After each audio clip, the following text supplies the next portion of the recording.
hey, to free up disk space on the Windows 11, there's few things that you can actually do.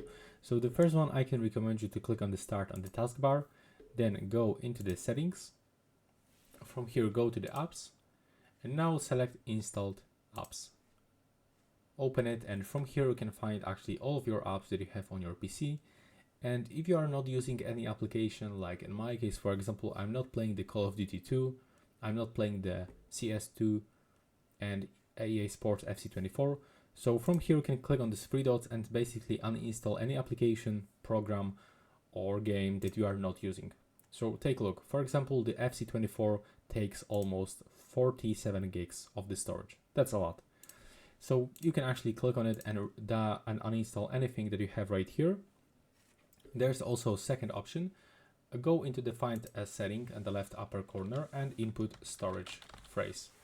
Go into the storage settings, and now from here I can recommend you to turn on the storage space. So this function is actually automatically remove some data like from the recycle bin or other duplicated files from the downloads. That's quite useful.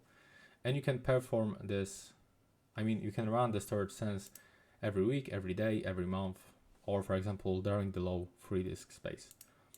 Another step is to go into the cleanup recommendation.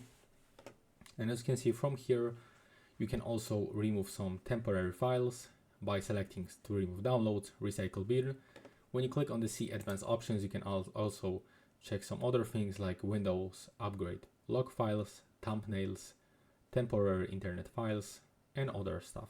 So you can select and unselect anything that you want to remove or keep on your PC. And also from here, we've got the advanced storage settings, where you can, for example, go into the disks and the volumes. And from here, we can, for example, reset your disk or remove some unnecessary files with these properties. So that's how it looks right now. Please subscribe to my channel and see you in the next one.